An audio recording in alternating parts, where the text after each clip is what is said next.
Hello, welcome back to my YouTube channel. आज के इस टॉपिक में जो हम पढ़ने वाले हैं वो बहुत ही इम्पोर्टेंट टॉपिक है। इसको मैं इम्पोर्टेंट इसलिए बोल रहा हूँ कि कोई भी कंपटीशन है लगभग इस टॉपिक के ऊपर क्वेश्चंस आता ही आता है। तो क्या है वो टॉपिक? वो टॉपिक है आर्ग्यूमेंट ऑफ कॉम्प्लेक्स नंबर। क्या है? Argument of complex number. और जो बच्चे इस वीडियो को देख रहे हैं, जो कंपटीशन की तैयारी कर रहे हैं, और मुझे उम्मीद है कि अगर वो अच्छे नंबर प्राप्त करना चाहते हैं और उसको क्वालिफाई करना चाहते हैं, कंपटीशन बीट करना चाहते हैं, तो इस वीडियो को देखने से पहले पहली 2 वीडियो ज़रूर देखें, क्योंकि आपके लिए बहुत हेल्पफुल होने वाली है। तो आज का टॉपिक क्या है? आज का टॉपिक है argument of complex number.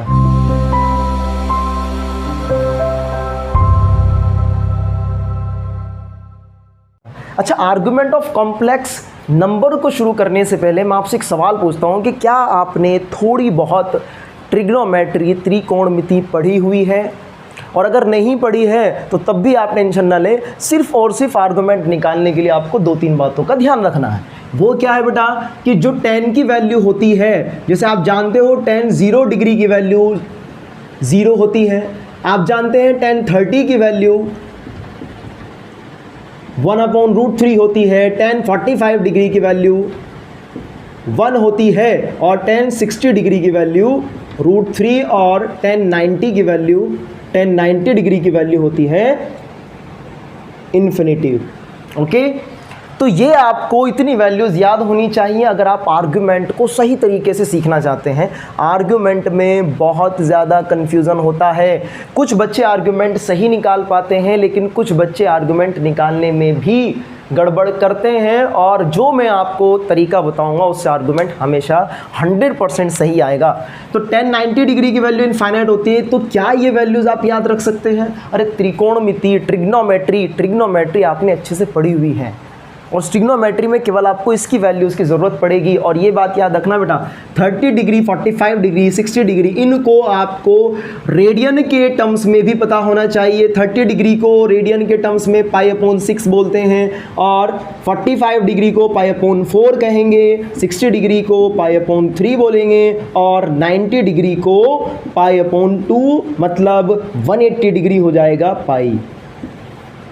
Okay, clear है ना? तो आर्गुमेंट को समझने से पहले हम ये हमारा पढ़ना ज़रूरी है। तो अगर आप ये चीज़ें जानते हैं तो चलिए हम शुरू करते हैं कि आर्गुमेंट ऑफ कॉम्प्लेक्स नंबर क्या होता है।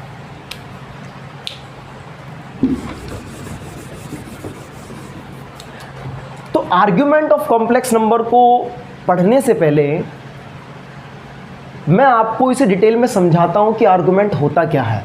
तो इसके लिए मैं पढ़ाऊंगा आपको आर्गेंट प्लेन के बारे में। आर्गेंट प्लेन, इस प्लेन को हम आर्गेंट प्लेन भी कहते हैं, इसको कॉम्प्लेक्स प्लेन भी कहा जाता है, और इसको गॉसियन प्लेन भी कहा जाता है। तो ये सब इसी के नाम है, आर्गेंट प्लेन, कॉम्प्लेक्स प्लेन और गॉसियन प्लेन। ये क्या होता है आपने पढ़ा हुआ है बेटा? अरे आपने पढ़ा हुआ है कि ये y एक्सिस होती है और ये x एक्सिस होती है। यहाँ पर ये जो x एक्सिस है इसको रियल एक्सिस भी कहा जाता है, रियल एक्सिस भी कहा जाता है, और ये जो y एक्सिस है इसको इमेजिनरी एक्सिस कहा जाता है, इमेजिनरी एक्सिस कहा जाता है। पहले तो आप मुझे एक बात बताइए कि मैंने z = आपके सामने लिखा x + iy, तो कॉम्प्लेक्स नंबर है ये, लेकिन कॉम्प्लेक्स पॉइंट ऑर्डर पेयर में इसको कैसे लिखा जाएगा? ऑर्डर पेयर में पॉइंट बनाकर इसको लिखा जाएगा, जिसको हम कॉम्प्लेक्स पॉइंट बोल सकते हैं। तो ये कॉम्प्लेक्स पॉइंट हो जाएगा x, y। बड़ा सिंपल है बेटा। पॉइंट को किसी कॉम्प्लेक्स नंबर का पॉइंट बनाना बहुत आसान है। जो ये रियल पार्ट है यहाँ पर और इमेजिनरी पार्ट यहाँ पर लिख देते हैं, x, y, इसे बोलते हैं ऑर्डर पेयर।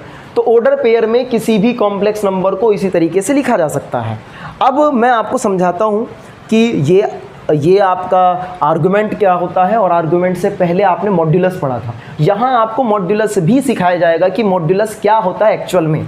तो देखो बेटा, ये पॉइंट, ये z है, और आप जानते हैं कि दोनों कैसे हैं बेटा? प्लस है। अच्छा, एंगल की अगर मैं बात करता हूँ तो क्या आपका एंगल पता है कि ये एंगल कितने का है? 90 डिग्री का। सर क्या पूछ रहे हैं?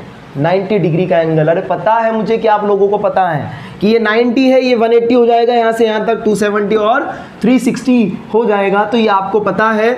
मैंने कहा कि बेटा दोनों कैसे हैं, प्लस के हैं, तो ये किस क्वाड्रेंट में होंगे, तो आप कहेंगे सर फर्स्ट क्वाड्रेंट में होंगे। ये पॉइंट किस क्वाड्रेंट में होगा, फर्स्ट क्वाड्रेंट में होगा।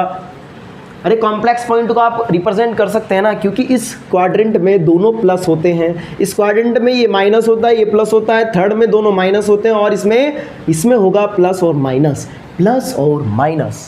तो प्लस प्लस पहले क्वाड्रेंट में आया है।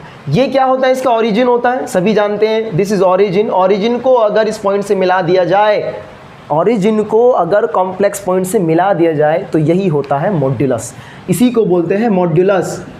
अरे बात समझे कि नहीं, मॉड्यूलस क्या होता है, जेड मोड से भी रिप्रेजेंट करते हैं और इसको आर से भी रिप्रेजेंट करते हैं। मॉड्यूलस को क्या बोला मैंने, जेड मोड लगाकर भी रिप्रेजेंट करते हैं और आर से भी रिप्रेजेंट करते हैं। तो हम कह सकते हैं कि distance between complex point and origin is called modulus, क्योंकि ये डिस्टेंस है और डिस्टेंस कभी भी नेगेटिव नहीं होती है। तो हमने z का मोड निकालना डायरेक्टली सीखा हुआ था कि अगर x प्लस आई वाई है तब z का मोड क्या होता है, under root X square plus Y square. अब आप देखो कि distance between two points, distance between two points, high school में 10वीं क्लास में आपने डिस्टेंस बिटवीन टू पॉइंट्स का फॉर्मूला पढ़ा है, क्या होता है, x2 माइनस x1 का whole square plus y2 minus y1 का होल स्क्वायर रूट के अंदर। तो यही चीज़ है बेटा, रूट के अंदर x2 क्या है, x माइनस 0 का होल स्क्वायर, y माइनस 0 का होल स्क्वायर, तो हो जाएगा under root X square plus Y square. चूंकि ये डिस्टेंस है इसीलिए कभी भी मोड नेगेटिव नहीं आता है। कॉम्प्लेक्स नंबर का मोड कभी भी नेगेटिव नहीं होता है। एक तरह से एक्चुअल में ये एक डिस्टेंस है। क्या है ये, एक डिस्टेंस है। ये बात अगर क्लियर हो गई है तो अब बेटा हम आर्गुमेंट की तरफ चल रहे हैं कि आर्गुमेंट क्या होता है। देखो ये आपको दिख रहा है कि ये एक एंगल बन रहा है, यहाँ पर क्या बन रहा है, एंगल। इस एंगल को मैंने नाम दे दिया है अल्फा। क्या नाम दिया है, अल्फा। और ये जो एंगल बन रहा है, आप जानते हैं कि अगर मैं एंगल ही आपसे पूछूं व्हाट इज़ एंगल, एंगल क्या होता है, तो बहुतों का जवाब होगा सर कि दो लाइन के बीच में बनने वाला। हाँ, मैं ये सवाल सभी से पूछता हूँ, जब एंगल आता है ना, ये सवाल मैं सबसे पूछता हूँ, व्हाट इज़ एंगल, एंगल क्या होता है। ट्रिग्नोमेट्री जब आपको पढ़ाऊँगा तब भी बताऊँगा कि एंगल क्या होता है। एंगल क्या होता है, तो सभी का जवाब होता है कि सर दो लाइन के बीच में बनने वाला। हाँ, वही पूछ रहा हूँ बेटा। जनरली बच्चे जवाब वो देते हैं, वही जवाब देते हैं जो सवाल कर रहा हूँ मैं, जो सवाल मैं कर रहा हूँ वही जवाब देते हैं। क्या देते हैं, मैंने कहा कि एंगल क्या होता है, वो भी बोल रहे हैं सर एंगल जो दो लाइन के बीच में बनता है। हाँ बेटा हाँ, कि दो लाइन के बीच में बनने वाले को एंगल कहते हैं, वो एंगल बनता है। तो वही तो पूछ रहा हूँ कि क्या होता है। अरे छोड़ो इसको, एंगल क्या होता है सुन लीजिए। एंगल क्या होता है, एंगल होता है रोटेशन, या तो ऊपर की तरफ या नीचे की तरफ, क्लॉकवाइज या एंटी क्लॉकवाइज। तो रोटेशन भी दो टाइप का है तो एंगल भी दो टाइप का हो जाएगा। अगर पॉजिटिव एक्स एक्सिस में ऊपर की तरफ रोटेशन हो रहा है तो उसको पॉजिटिव एंगल कहेंगे, और अगर नीचे की तरफ है तो उसको नेगेटिव एंगल कहेंगे। आपको एंगल की ज़रा भी टेंशन नहीं लेनी है कि सर इतनी डिटेल में भी जाना पड़ सकता है क्या, बिल्कुल नहीं, लेकिन आपका हर एक पॉइंट क्लियर करने की कोशिश कर रहा हूँ मैं। ये पॉइंट मैंने लिखा है x, y। क्या लिखा है, x, y।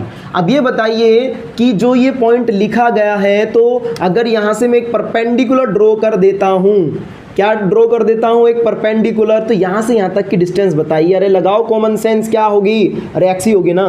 नहीं जानते, नहीं जानते, 9th क्लास भूल गए इसका मतलब। अरे 9th क्लास में नहीं पढ़ा कि 2,3 को एक कार्टेशियन प्लेन में एक किस तरह से रिप्रेजेंट करेंगे, किस तरह से करेंगे बेटा, 2। अरे पहले 2 तक चलेंगे और 2 से फिर कहाँ जाएंगे, 3 पर। तो यहाँ पॉइंट आ जाता है ना 2,3। अरे आ जाता है ना 2,3। इसी तरीके से ये P पॉइंट है। P पॉइंट का आपको दिख गया है कि किसी पॉइंट का जो x कोऑर्डिनेट होता है वो ये होता है ना, और y कोऑर्डिनेट ये होता है। तो ये बताइए इसका x कोऑर्डिनेट तो x ही है ना, तो यहाँ से यहाँ तक की डिस्टेंस हो गई x, और यहाँ से यहाँ तक की डिस्टेंस हो जाएगी y, क्योंकि ये y है तो ये भी y है, देखो ठीक है ना। तो इस पॉइंट का x कोऑर्डिनेट x है, तो ये x डिस्टेंस, ये y डिस्टेंस, ये अल्फा है। अब ये बताइए कि अल्फा के सामने वाली, मैं ये एंगल लेना चाह रहा हूँ और ये एक राइट ट्राइंगल बन रहा है। क्या बन रहा है, राइट ट्राइंगल। इस राइट ट्राइंगल में अगर मैंने ये एंगल लिया है, ये एंगल लिया है, तो एंगल के ऑपोजिट साइड क्या होती है, परपेंडिकुलर होती है। सब जानते हैं परपेंडिकुलर होती है, PBP अपॉन HHB, सबने पढ़ा है। तो ये परपेंडिकुलर और ये बेस किसके फॉर्मूले में होता है? परपेंडिकुलर और बेस tan के फॉर्मूले में। तो हम ये कह सकते हैं कि यहाँ से हमें एक फॉर्मूला प्राप्त हो जाएगा tan अल्फा का। tan अल्फा का फॉर्मूला होगा y/x। क्या होगा? y/x। ये tan अल्फा का है। सर अभी तक आपने आर्गुमेंट बताया ही नहीं है, वो तो बताओ। रुको ज़रा, सब्र करो, सब चीज़ें आने वाली हैं। Argument of complex number, argument of z क्या होगा? डेफिनेशन यहीं पर लिख रहा हूँ। अरे एडजस्ट करना, नोट करोगे तो अच्छी तरीके से करना। मैं जैसे लिख रहा हूँ एडजस्ट कर रहा हूँ बोर्ड पर, तुम्हें दिखाना है, तुम्हें समझाना, इसलिए लिख रहा हूँ। आर्गुमेंट ऑफ z क्या होता है? आर्गुमेंट ऑफ z क्या होता है? सुन लीजिए, angle with positive direction of x axis. ये आर्गुमेंट है, ये आर्गुमेंट है, कुछ नहीं है। अरे कुछ नहीं है आर्गुमेंट। आर्गुमेंट क्या है? Angle with positive direction of x axis. अरे क्लियर हुआ कि नहीं? मैंने कहा कि एक एंगल होता है। क्या होता है? एक एंगल होता है किस डायरेक्शन में? पॉजिटिव डायरेक्शन में x एक्सिस की। जब भी आपको ये कहा जाए कि x एक्सिस की पॉजिटिव डायरेक्शन में, तो एंगल ऐसे बन रहा है, देखो ऊपर की तरफ, मतलब एंटी क्लॉकवाइज। पॉजिटिव डायरेक्शन का मतलब होगा एंटी क्लॉकवाइज। जो वॉच होती है, घड़ी होती है, उसकी विपरीत दिशा में, उसको हम क्या कहेंगे? Positive direction of x axis. और ये होता है आर्गुमेंट। क्या होता है? आर्गुमेंट। लेकिन दूसरा होता है प्रिंसिपल आर्गुमेंट। प्रिंसिपल आर्गुमेंट ये बड़ा इंपॉर्टेंट है। और अभी देखना एनडीए या कोई एयरफोर्स या फिर कोई कंपटीशन यही कंफ्यूज करता है आपको कभी कभी वो कहेगा कि फाइंड आर्गुमेंट और कभी कभी कहेगा फाइंड प्रिंसिपल आर्गुमेंट। तो मैं आपको तरीका बता रहा हूँ कि ऐसे तरीकों से आपके सारे आंसर सही आएंगे। प्रिंसिपल आर्गुमेंट क्या होता है ये सुन लीजिए। प्रिंसिपल आर्गुमेंट क्या होता है? अरे प्रिंसिपल आर्गुमेंट क्या होता है? कुछ नहीं याद करना आपको, आर्गुमेंट से ही इसकी एक वैल्यू आती है, लेकिन वो वैल्यू क्या होगी? अरे वो वैल्यू होगी बेटा पाई और माइनस पाई के बीच की वैल्यू। पाई भी हो सकती है, माइनस पाई से पाई तक की वैल्यूज़ को आप प्रिंसिपल आर्गुमेंट कहते हैं। मतलब आर्गुमेंट जो होता है एक तरीके से, शॉर्ट में कैसे लिखेंगे इसको? ARGZ से इसको लिखा जाता है। ARGZ से इसको लिखा जाता है। 11वीं क्लास एनडीए या कोई और कंपटीशन की तैयारी कर रहा है, सभी के लिए ये बहुत हेल्पफुल वीडियो है। मैं आपको ये बात बता रहा हूँ कि बहुत ज़्यादा हेल्पफुल वीडियो है, क्योंकि मैंने इसमें सभी निचोड़ रख दिया है। अब आर्ग्यूमेंट का मुझे नहीं लगता कि आप क्वेश्चन बचा पाएंगे। अगर आर्ग्यूमेंट किसी भी चीज़ का पूछेगा तो आप 100% मेरे को लग रहा है निकाल देंगे। प्रिंसिपल आर्ग्यूमेंट की वैल्यू होती है थीटा से इसको रिप्रेजेंट कर रहे हैं माइनस पाई से पाई तक। तो आर्ग्यूमेंट ऑफ z और प्रिंसिपल आर्ग्यूमेंट ऑफ z को या ऐसे भी कहते हैं, प्रिंसिपल वैल्यू ऑफ आर्गुमेंट भी कह सकते हैं इसको। तो प्रिंसिपल आर्गुमेंट को किससे लिखा जाता है? थीटा से रिप्रेजेंट किया जाता है। किससे रिप्रेजेंट किया जाता है? थीटा से रिप्रेजेंट किया जाता है। किससे रिप्रेजेंट किया जाता है? थीटा से। मैं कह रहा हूँ कि थीटा से ही, चाहे अभी फ़िलहाल इसको भी रिप्रेजेंट कर लो। आर्गुमेंट ऑफ z को भी नॉर्मली थीटा से ही रिप्रेजेंट कर लो। किससे रिप्रेजेंट कर लेंगे? थीटा से रिप्रेजेंट कर लेंगे।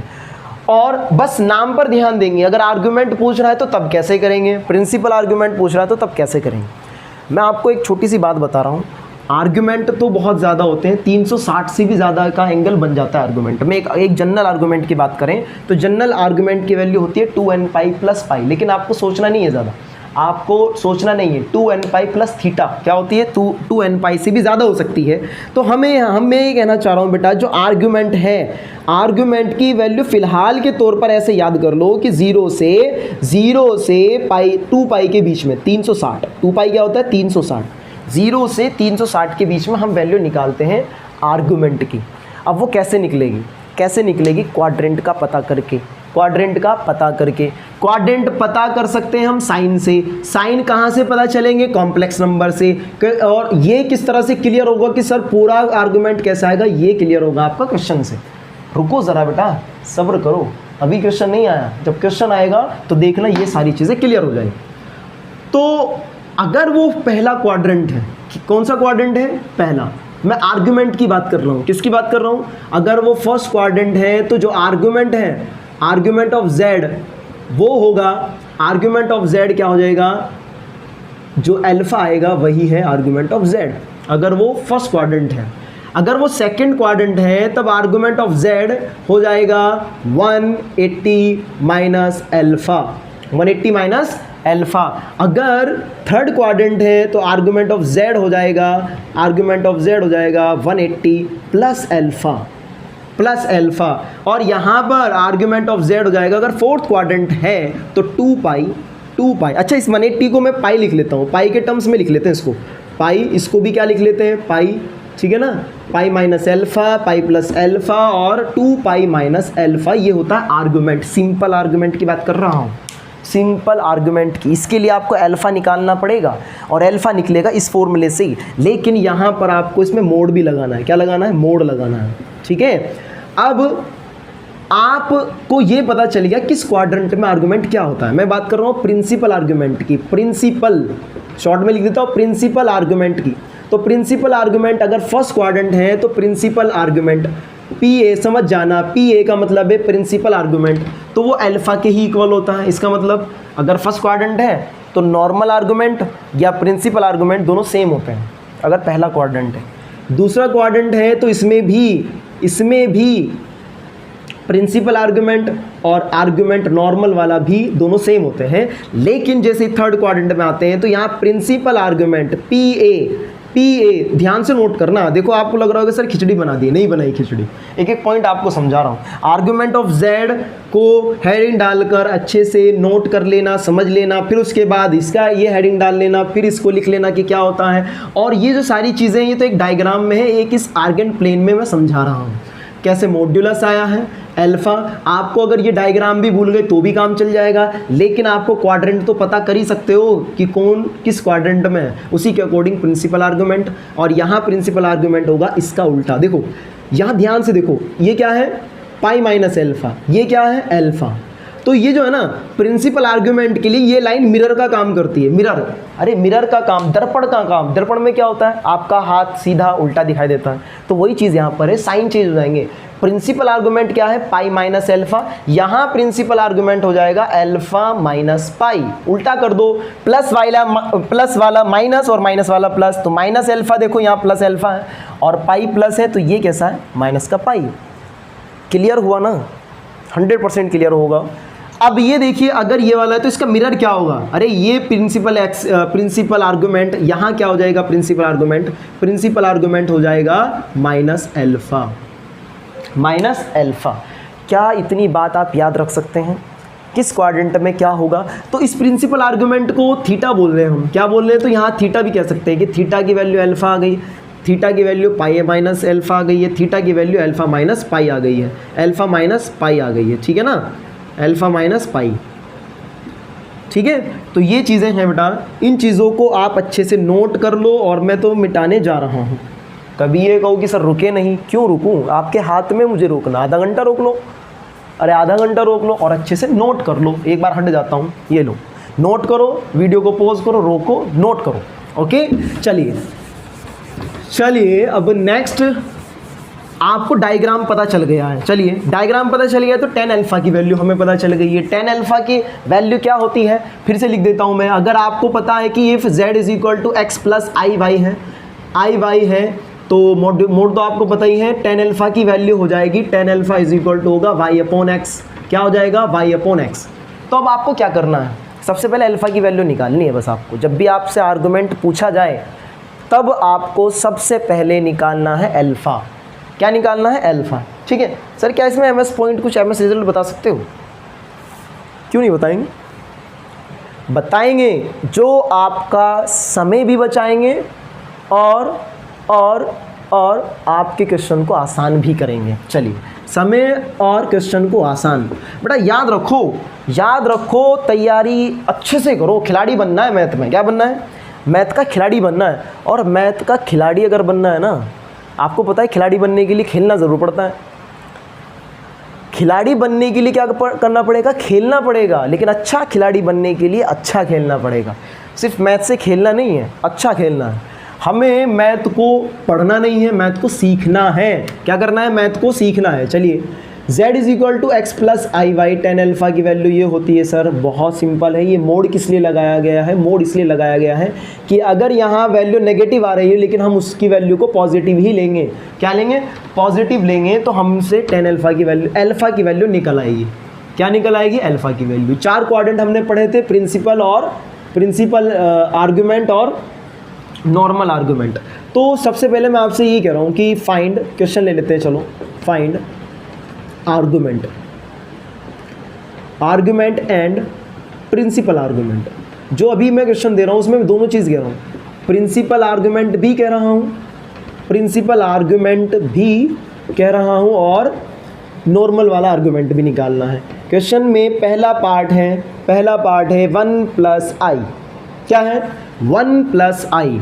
1 प्लस आई का क्या निकालना है? आपको आर्गुमेंट निकालना है। तो सबसे पहले इसे z मान लो, चलो सबसे पहले आपको टेन अल्फा निकालना है। क्या निकालना है? टेन अल्फा का फॉर्मूला क्या होगा? y upon x. ये होता है ना, इसमें y क्या है? y होता है इमेजिनरी पार्ट, इसका 1 है इमेजिनरी पार्ट। यहाँ भी क्या है? 1 है, 1 अपॉन 1 क्या हो जाएगा? 1 हो जाएगा। अगर ये नेगेटिव होता तो भी पॉजिटिव लेते। अब मैंने कहा था 10 की वैल्यू आपको याद होनी चाहिए सभी। बताओ 10 की वैल्यू सबको याद है क्या? 1 क्या होता है? 10 π/4 होता है। 10 π/4 मतलब 10 45 डिग्री। 45 डिग्री को पाई के टर्म्स में यूज़ कर सकते हैं, तो π/4 हो जाएगा। 10 से 10 कैंसिल हो जाएगा, अल्फा की वैल्यू आ जाएगी π/4। इज इट क्लियर है ना? अल्फा की वैल्यू निकाल दी है π/4। इसके बाद आपको देखना ये क्वाड्रेंट कौन सा है, बताइए। यहाँ देखो दोनों का साइन देखो, ये भी प्लस है और ये भी प्लस है। और प्लस प्लस कौन सा साइन होता है? पहला क्वाड्रेंट होता है। इस पहले क्वाड्रेंट में जो सिंपल आर्गुमेंट है उसकी वैल्यू क्या होती है? अल्फा के इक्वल होती है। तो सिंपल आर्गुमेंट की वैल्यू भी क्या हो जाएगी? π/4। क्या हो जाएगी? π/4। और जो प्रिंसिपल आर्गुमेंट है PA, प्रिंसिपल आर्गुमेंट, वो हो जाएगा आपका, ये भी π/4 होगा। मैंने कहा था इसमें प्रिंसिपल आर्गुमेंट और नॉर्मल आर्गुमेंट सेम होते हैं। क्या होते हैं? सेम होते हैं। सर मज़ा नहीं आया अभी, और कर लेंगे सर हम इस तरह के क्वेश्चन। सेकंड पार्ट अगर मैं आपको देता हूँ, 1 माइनस i√3 दे देते हैं आपको।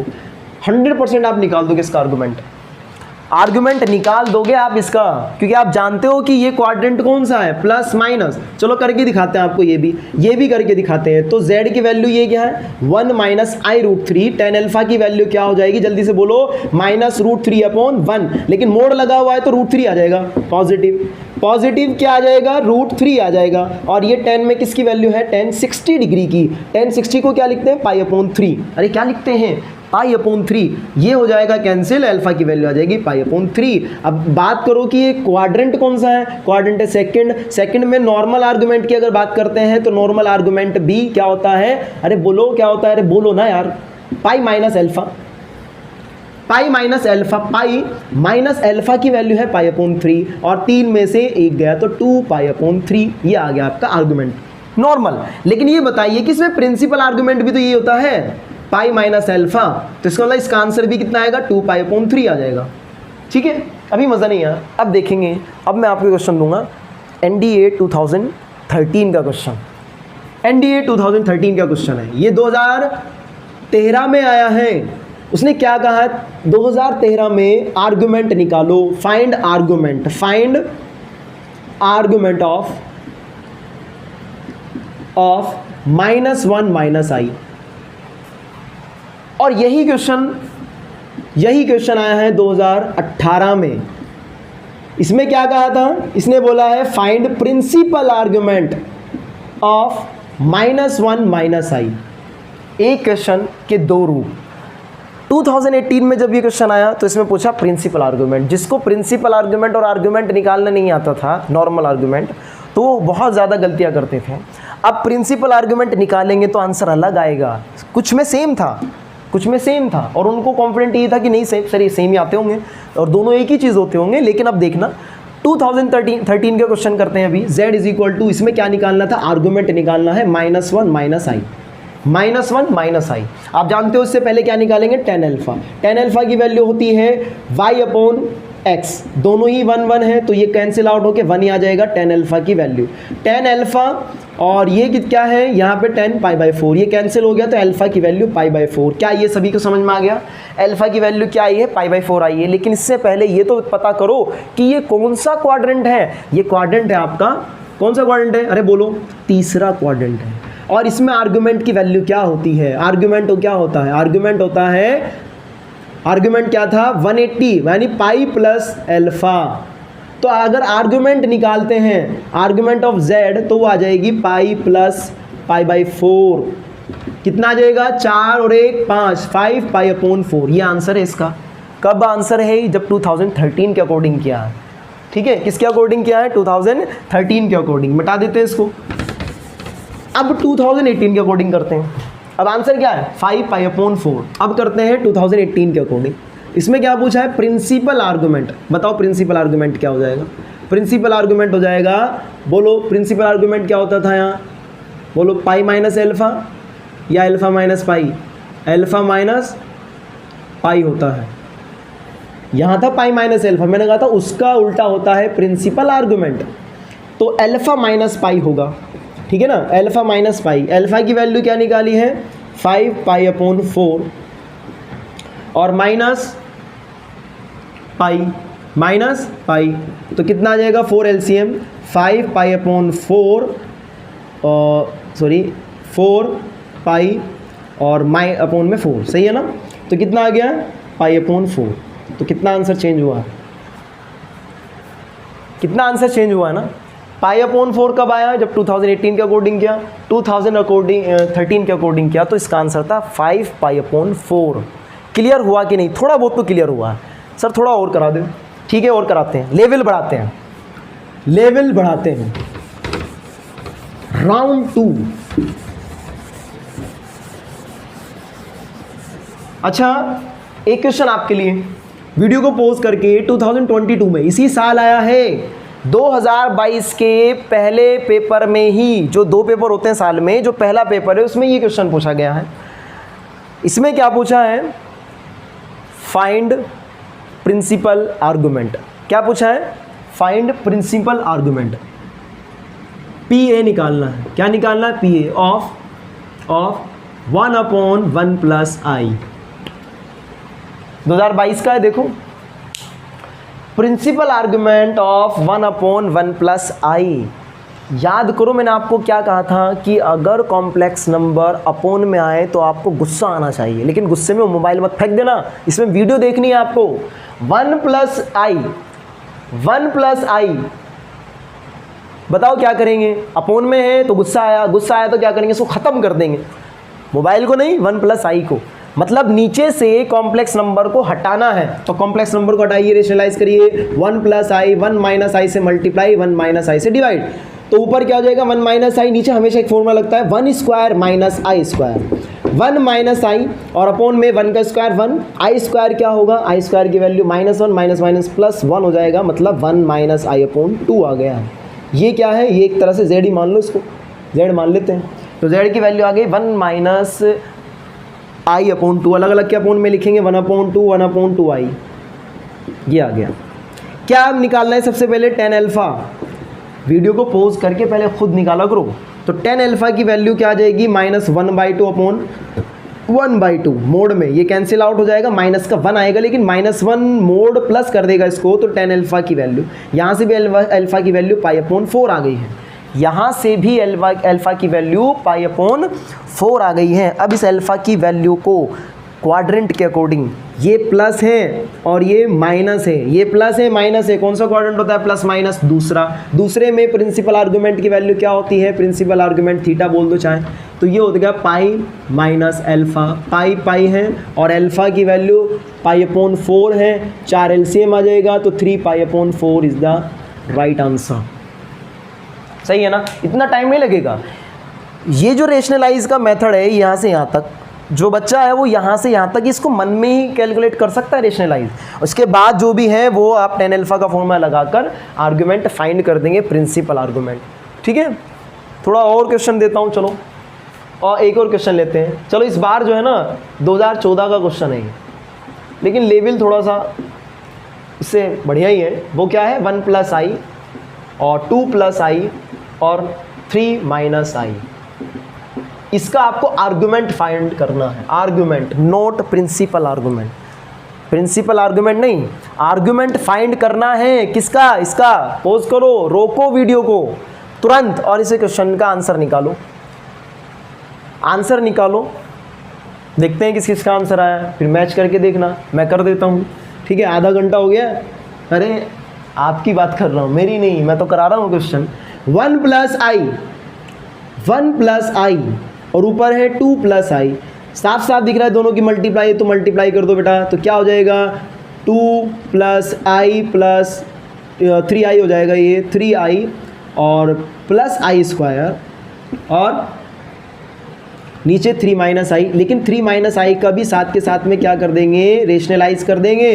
3 प्लस आई, 3 प्लस आई, तो ऊपर क्या हो जाएगा 2 माइनस 1, ये माइनस 1 है, आई स्क्वायर की वैल्यू -1, दो में से एक जाएगा तो क्या बचेगा, एक बच जाएगा। 1 प्लस 3i और 3 माइनस आई मल्टीप्लाई बाई ऊपर 3 प्लस आई अभी भी बच रहा है और नीचे 3 का स्क्वायर और माइनस आई स्क्वायर। ऊपर की मल्टीप्लाई फिर कर दो 1, फिर इसमें करेंगे तो कितना आ जाएगा i और 3 3 जा 9, 9 और 1 10i और प्लस के 3i स्क्वायर अपॉन में 9 प्लस का 1 कितना आ जाएगा 10, नीचे तो 10 आ गया। और यहाँ क्या करेंगे 3i स्क्वायर की वैल्यू -3 हो जाएगी, एक तरह से ये कैंसिल हो गया, ये कैंसिल हो गया और ये अब 10i अपॉन 10, यहाँ 10 से 10 कैंसिल हो जाएगा, i हो जाएगा। अब i का क्या निकालना है, आर्गुमेंट निकालना है। अब अगर i का आर्गुमेंट निकालना है ना, अब जो मैं आपको MS रिज़ल्ट बताने वाला हूँ जो आपके काम आएंगे, MS रिज़ल्ट बता रहा हूँ जो आपके काम आएंगे, उससे आप डायरेक्टली इनके आंसर बताएंगे, नहीं तो इसको भी आर्गुमेंट निकालने बैठ जाओगे आप, जबकि इसका आंसर आप डायरेक्टली दे सकते हो, इसका आंसर आप डायरेक्टली दे सकते हो।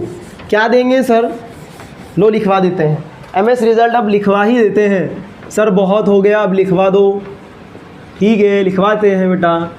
MS रिज़ल्ट, पहला रिज़ल्ट क्या है, पहला रिज़ल्ट क्या होगा, पहला रिज़ल्ट है कि अगर आपको आर्गुमेंट निकालना है, क्या निकालना है, आर्गुमेंट निकालना है किसी रियल नंबर का, और वो प्लस का रियल है, प्लस का रियल है, प्लस के रियल नंबर का आर्गुमेंट आपको निकालना है, तो याद रखेंगे प्लस के रियल नंबर का आर्गुमेंट हमेशा 0 होता है। कुछ सोचने की ज़रूरत ही नहीं है, कुछ सोचने की ज़रूरत नहीं है। प्रिंसिपल आर्गुमेंट की अगर बात करें, प्रिंसिपल आर्गुमेंट रियल नंबर का वो भी क्या होता है, प्लस रियल नंबर का 0 होता है। क्या होता है, 0 होता है। दूसरी बात कर रहे हैं हम आर्गुमेंट नेगेटिव रियल नंबर की, तो नेगेटिव रियल नंबर का आर्गुमेंट पाई होता है। और यहाँ पे principal argument negative real number का क्या हो जाएगा, क्या हो जाएगा, ये भी पाई होगा, ठीक है। इसके बाद आर्गुमेंट प्लस इमेजिनरी नंबर का im का मतलब इमेजिनरी, आर्गुमेंट इमेजिनरी प्लस के इमेजिनरी का होता है π/2, क्या होता है π/2। और प्रिंसिपल आर्गुमेंट क्या होगा, प्लस के इमेजिनरी नंबर का वो भी π/2 होगा। मतलब तीन चीज़ें तो लगभग सेम आ रही हैं, प्रिंसिपल आर्गुमेंट में भी और आर्गुमेंट में भी। लेकिन जो चौथा पॉइंट है, argument of negative imaginary number, negative imaginary का आर्गुमेंट क्या होता है, वो होता है 3π/2 और इसका प्रिंसिपल आर्गुमेंट होगा नेगेटिव इमेजिनरी का -π/2। क्या होगा, -π/2, -π/2। अभी इसका आंसर क्या आया था, इसका आंसर आया है i, इसका आंसर i आया, तो प्लस का इमेजिनरी है कि माइनस का इमेजिनरी। अगर इसका आंसर 2i भी होता, इसका आंसर 5i होता, 7i होता, 20i होता, उन सब में प्लस का इमेजिनरी ही बोलेंगे। वहाँ कोफिशिएंट कुछ भी हो, 2 हो, 5 हो, 6 हो, 7 हो, 8 हो, बट वो इमेजिनरी हो, मतलब साथ में i होना चाहिए, साथ में क्या होना चाहिए, i होना चाहिए। तो याद रखेंगे ऐसे नंबरों का जो आर्गुमेंट है वो π/2 होता है। तो इसका आर्गुमेंट हमें निकालना है, आर्गुमेंट निकालना है, तो अब आर्गुमेंट क्या हो जाएगा, π/2 हो जाएगा। क्या हो जाएगा, π/2। डायरेक्ट आंसर निकालने की ज़रूरत नहीं है, टाइम वेस्ट होगा।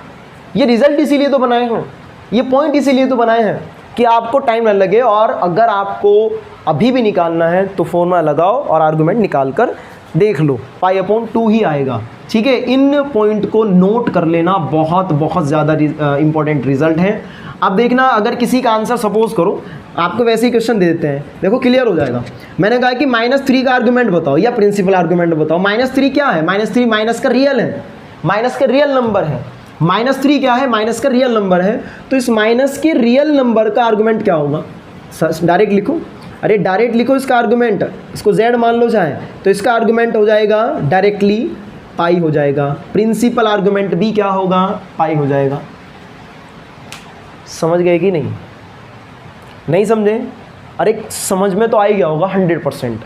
चलिए, आर्गुमेंट z हम डायरेक्ट बता सकते हैं। अगर ये z = 5 होता तो ये एक रियल नंबर है। रियल नंबर पे क्या होता है? रियल नंबर पे क्या होता है? 0 होता है डायरेक्टली। तो इसका हम आर्गुमेंट डायरेक्टली 0 लिख सकते हैं और प्रिंसिपल आर्गुमेंट भी 0। निकालने की बिल्कुल भी ज़रूरत नहीं है, निकालने की बिल्कुल भी ज़रूरत नहीं है। तो ये पॉइंट अगर आपके क्लियर हो गए हैं तो लास्ट में आंसर कुछ इस तरीके से अगर बच रहा है, कुछ इस तरीके से बच रहा है, तो आप उसका आंसर डायरेक्टली दो। चलो सर एक को आधा और इस MS रिजल्ट पे बता दो क्वेश्चन।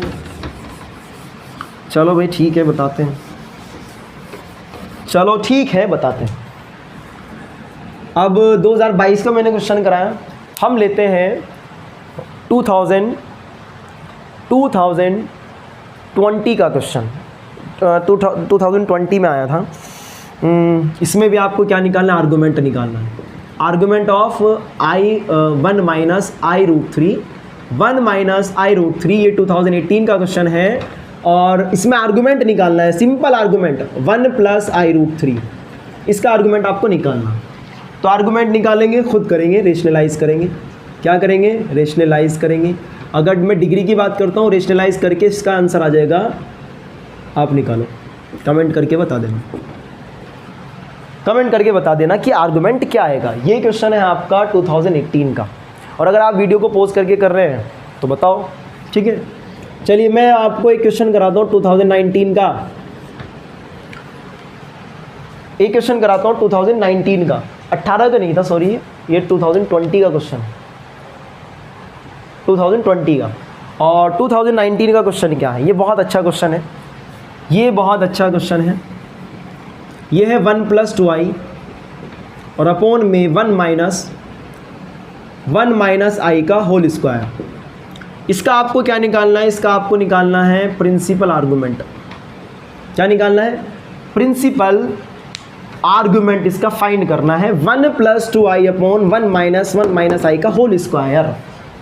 अब देखो जो रिजल्ट मैंने आपको बताए थे वो भी काम आएंगे। और मैंने एक रिजल्ट और आपको बताया था, याद करो, एक फॉर्म लिखवाई थी 1 + i की पावर और 1 माइनस i की पावर n का। और इससे पहले मैंने आपसे कहा था कि अगर आप इसको डायरेक्ट याद कर लो ना तो टाइम बच जाएगा आपका। वैसे भी डायरेक्ट याद भी नहीं तो भी कर लेंगे। 1 माइनस i का होल स्क्वायर, इसको भी डायरेक्ट याद कर लो। ये 2i होता है और ये -2i होता है। ये क्या होता है? -2i होता है। तो इसका प्रिंसिपल आर्गूमेंट निकालना है। तो तुरंत देखो बेटा क्या आएगा, 1 + 2i है, 1 माइनस इसकी वैल्यू हो गई -2i, वो लिख रखी है मैंने। तो -2i चाहे निकाल कर देख लो तब भी माइनस का 2i आएगा। माइनस माइनस क्या हो जाएगा? माइनस माइनस क्या हो जाएगा? प्लस हो जाएगा। और ये आपको पता है कि 1 होता है,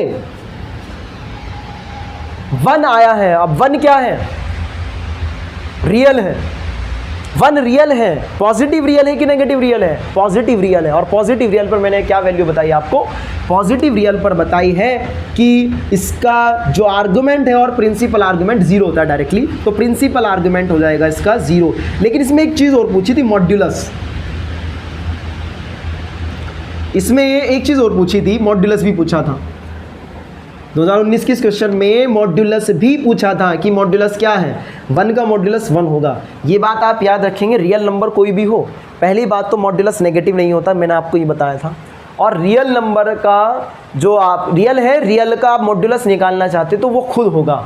क्या होगा? वो खुद होगा। जैसे 5 का मॉड्यूलस 5 होता है, 6 का मॉड्यूलस 6 होता है, 7 का मॉड्यूलस 7 होता है, -7 का भी मॉड्यूलस 7 हो जाएगा प्लस का। मैं ये कहना चाह रहा हूँ कि रियल नंबर का मॉड्यूलस पहली बात तो पॉजिटिव होंगे। मॉड्यूलस क्या होगा? पॉजिटिव है, because modulus is a distance. वो एक डिस्टेंस है और डिस्टेंस कभी भी नेगेटिव नहीं हो सकती, ये आप अच्छी तरीके से जानते हैं। तो अगर -7 है, वो आपसे क्या है इसका मॉड्यूलस बताओ, तो प्लस का 7 हो जाएगा। वैसे भी आप जानते हो कि मोड का मतलब ये होता है, तो चाहे ये भी कर सकते हैं आप, मोड लगा दो तो नेगेटिव भी पॉजिटिव हो जाता है। नेगेटिव भी क्या हो जाएगा, पॉजिटिव हो जाएगा। तो रियल नंबर के मॉड्यूलस निकालने के लिए आपको फॉर्मूला लगाने की ज़रूरत नहीं है कि √a² + b² फॉर्मूला लगाएंगे तब करेंगे, तो बिल्कुल भी ऐसे करने की ज़रूरत नहीं है। ठीक है, ये बात क्लियर हुई कि नहीं हुई? क्या आपको आर्गुमेंट निकालना आ गया है? अगर आपको आर्गुमेंट निकालना आ गया है ना, तो याद रखेंगे अगली हम फॉर्म पढ़ने वाले हैं कि पोलर फॉर्म। पोलर फॉर्म में कन्वर्ट करना, खासकर क्लास 11th के लिए है ये, कि किसी भी कॉम्प्लेक्स नंबर को पोलर फॉर्म में किस तरीके से कन्वर्ट किया जाता है, किस तरीके से कन्वर्ट किया जाता है। ठीक है, तो ये नोट कर लो। मैं पोलर फॉर्म बता देता हूँ कि पोलर फॉर्म क्या है, उसके बाद कुछ MS पॉइंट बताते हैं और बाकी का कल करेंगे, नेक्स्ट लेक्चर में पढ़ेंगे। ठीक है, अभी फ़िलहाल मैं क्या बताने वाला हूँ, पोलर फॉर्म। क्या बताने वाला हूँ, पोलर फॉर्म। अभी जो टॉपिक गया था ना, बहुत इंपॉर्टेंट था, याद रखना। जो अभी टॉपिक गया है वो बहुत इंपॉर्टेंट था। देखो उसके ऊपर 2022 में भी क्वेश्चन आया, 19 में भी आया है, 18 में आया, 13 में आया, 14 में आया है। तो ये जो अभी देखना, अभी आगे आप और भी पढ़ रहे हैं, अभी तो बहुत चीज़ें रह रही हैं इस कॉम्प्लेक्स में। क्यूब रूट्स ऑफ यूनिटी रह रहा है, स्क्वायर रूट रह रहा है, डी मोइवर थ्योरम रह रही है। एक आपको ऐसी फॉर्म बताऊंगा, यूलर फॉर्म, वो भी बहुत इंपॉर्टेंट है, उसके ऊपर भी क्वेश्चन आपको दिखाऊंगा। तो ये धीरे धीरे हम सारी चीज़ें पढ़ेंगे हर लेक्चर में। तो हर लेक्चर में अपना लेवल भी बढ़ाएंगे और ट्रिक भी पढ़ेंगे। ऐसा नहीं है कि विदाउट ट्रिक। आपको यहाँ भी पता चल गया होगा, कुछ रिजल्ट पढ़ेंगे, कुछ पॉइंट पढ़ेंगे जो आपके काम आएंगे। पोलर फॉर्म क्या होती है? पोलर फॉर्म होती है, सुन लीजिए, कोई भी कॉम्प्लेक्स नंबर है x + i y के रूप का, तो उसको अगर इस तरह से लिख दे कोस और साइन के टर्म्स में, तो इसको पोलर फॉर्म कहा जाएगा। ये पोलर फॉर्म है। ये क्या है? पोलर फॉर्म है, जिसमें r आपको दिख गया है कि मॉड्यूलस है, जो मैंने आपको पहले भी बता दिया। क्या है ये? मॉड्यूलस है। और थीटा क्या होता है? Principal argument. थीटा क्या होता है? Principal argument. Principal argument of complex number, ये थीटा होता है। ये क्या होता है? थीटा होता है। तो किसी भी कॉम्प्लेक्स नंबर को हम पोलर फॉर्म में कन्वर्ट कर सकते हैं। क्वेश्चन से समझ आ जाएगा, क्वेश्चन से समझ आ जाएगा। ये लेते हैं हम -1 + i√3, इसको कन्वर्ट करो। कन्वर्ट करना है इसको into polar form, convert into polar form. तो पोलर फॉर्म में कन्वर्ट करना है, तो बड़ा सिंपल है। कुछ में तो आप सॉल्यूशन वगैरह देखेंगे तो पोलर फॉर्म में कन्वर्ट करने का तरीका जो है वो 2 इक्वेशन मानकर कंपेयर करके तुलना करके r cos थीटा -1 के बराबर हो जाता है, r sin थीटा √3 के बराबर हो जाता है। लेकिन मैं कह रहा हूँ आपको r क्या है? अरे r क्या है? मॉड्यूलस है। तो आप डायरेक्ट निकालो ना। हम जानते हैं कि -1 + i√3 = होगा r cos theta + i sin theta.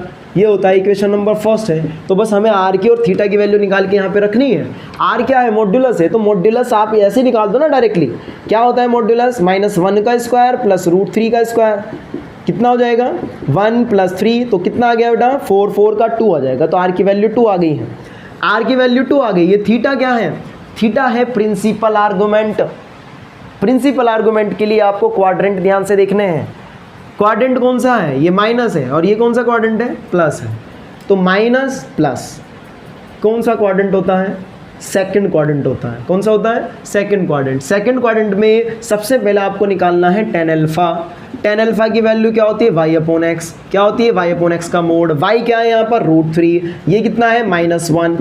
Divide करेंगे तो माइनस का √3, लेकिन ये मोड उसको पॉजिटिव करेगा, तो यहाँ से अल्फा की वैल्यू आ जाएगी tan अल्फा = tan 60 की वैल्यू है, और जिसको हम लिखते हैं π/3।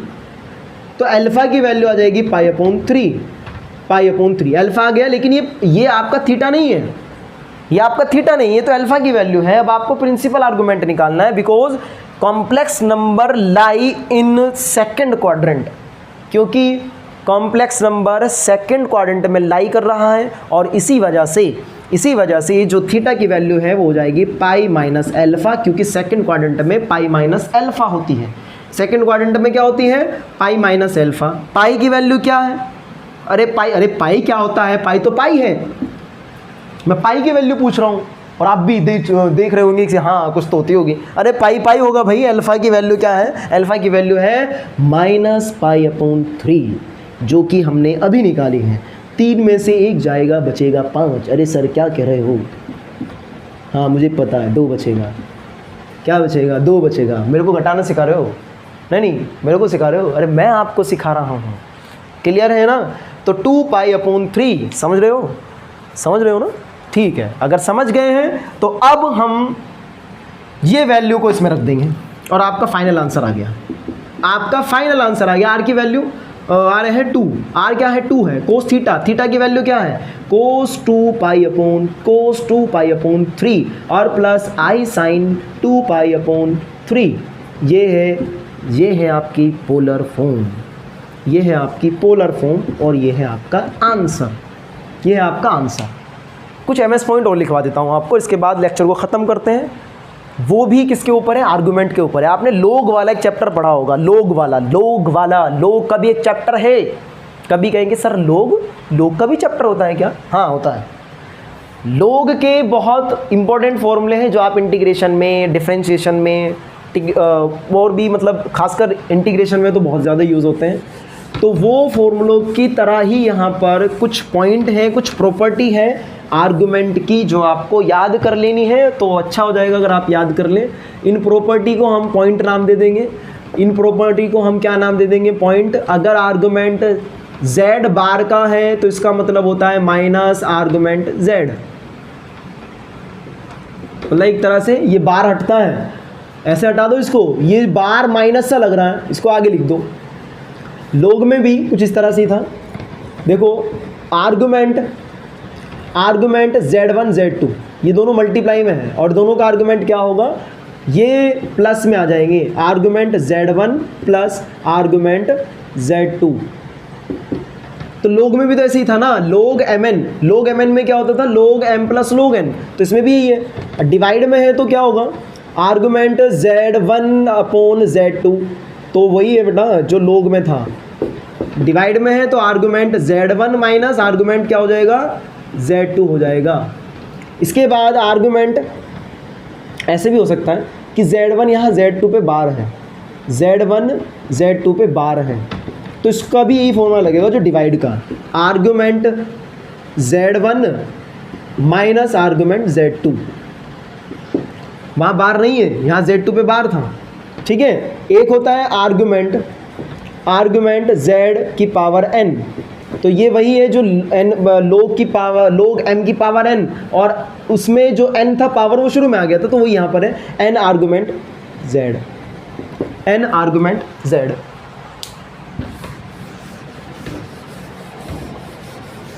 अब अगला पॉइंट है, ये बहुत इंपॉर्टेंट पॉइंट है। अगर आपसे मैं ये कहूँ कि जीरो का आर्गुमेंट बताओ, जीरो भी तो एक नंबर है, रियल में आता है वो भी, लेकिन मैंने अभी रियल के लिए आपको बोला था कि रियल के लिए या तो जीरो होता है आंसर, या फिर रियल के लिए पाई होगा। आर्गुमेंट क्या होगा? पाई होगा या फिर जीरो होगा।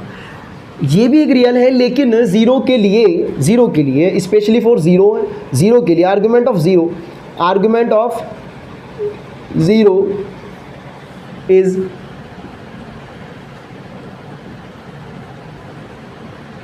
अनडिफाइंड। ये बहुत इंपॉर्टेंट है। जीरो का आर्गुमेंट अनडिफाइंड होता है। अनडिफाइंड कैसे होगा कि अगर आप जीरो को लिख रहे हैं तो एक कॉम्प्लेक्स फॉर्म में लिखो, ऐसे लिख सकते हैं इसको। और क्या होता है? tan अल्फा की वैल्यू, tan अल्फा की y/x 0/0 जो कि एक अनडिफाइंड फॉर्म होती है। 0/0 एक अनडिफाइंड फॉर्म होती है। लिमिट वाले चैप्टर में आप बहुत अच्छे से पढ़ेंगे अनडिफाइंड फॉर्म के बारे में। तो argument of zero is undefined.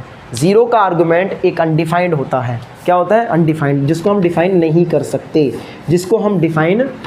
कर सकते। तो इतने पॉइंट आप याद रख सकते हो। इसके अलावा भी हैं बहुत, इसके अलावा और भी हैं। z1 प्लस z2 का होल स्क्वायर, ये वाला वैसे ये मोड के लिए लगता है। ये z1 प्लस z2 का मोड का whole square is equal to होता है z1 का स्क्वायर मोड का और z2 का स्क्वायर और प्लस 2z1 z2 और कोस θ1 माइनस θ2। कर सकते हो, नहीं भी रहने दो चाहे। ये θ1 क्या है? पहले वाले का आर्गुमेंट z1 का और ये z2 का, इसको तो चाहे रहने दो। फिलहाल ये आपको पॉइंट याद करने हैं और ये पॉइंट याद कर लेंगे तो पॉइंट के ऊपर भी कभी कभी क्वेश्चंस पूछ लेता है। मैंने आपको एक पॉइंट लिखवाया था कि याद हो अगर, ये पॉइंट लिखवाया था कि z माइनस z बार इमेजनरी पार्ट होता है, 2 इंटू इमेजनरी, और ये क्या होता है? z प्लस z बार, याद है ना? ये होता है 2 into real imaginary real of z, ये होता है। और यही question same to same language में बोल रखा है। लैंग्वेज में क्या बोल रखा है? द डिफरेंस ऑफ कॉम्प्लेक्स और conjugate complex is a imaginary part. फिर दूसरा स्टेटमेंट दिया है कि इनका सम जो है, डिफरेंस तो इमेजिनरी है, इमेजिनरी पार्ट है, और इनका जो सम है वो रियल पार्ट है। शायद मेरे को लग रहा है 2021 के ही पेपर में ये था। तो ये जो मैंने आपको प्रॉपर्टी भी लिखवाई है, सिर्फ इतना ही पूछ लिया है कि क्या स्टेटमेंट दो देकर, इनको स्टेटमेंट का नाम देकर ये पूछ लिया पहले में कि केवल पहले वाला सही है, पहला स्टेटमेंट करेक्ट है, दूसरा स्टेटमेंट करेक्ट है, या 1 और 2 दोनों स्टेटमेंट करेक्ट हैं, या इनमें से कोई भी करेक्ट नहीं है। तो इसमें से दोनों ही स्टेटमेंट करेक्ट हो जाएंगे अगर कुछ इस तरह से दिया है। तो देखो जो पॉइंट आपको लिखवाए गए हैं, जो मैंने लिखवाए थे, ये मैंने पॉइंट लिखवाया था आपको, ये पॉइंट लिखवाया था, और इसी पॉइंट के ऊपर शायद 2021 में क्वेश्चन आया है। तो ये point MS result, MS trick, ये सारे काम आने वाली हैं। इनको बार बार पढ़ो, बार बार देखो, और नोट अच्छे से बनाओ और तैयारी करो, और पेपर को फोड़ दो पेपर को, अकड़ निकाल दो उस पेपर की। पेपर देने जाएंगे ना, अकड़ निकाल दो, अकड़ क्या आता है तो सारी अकड़ निकाल दो।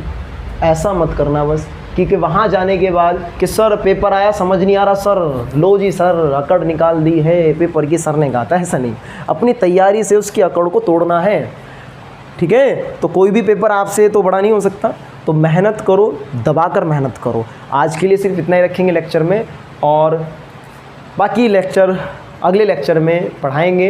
तब तक के लिए पढ़ते रहिए, और हाँ, खुश ज़रूर रहिए।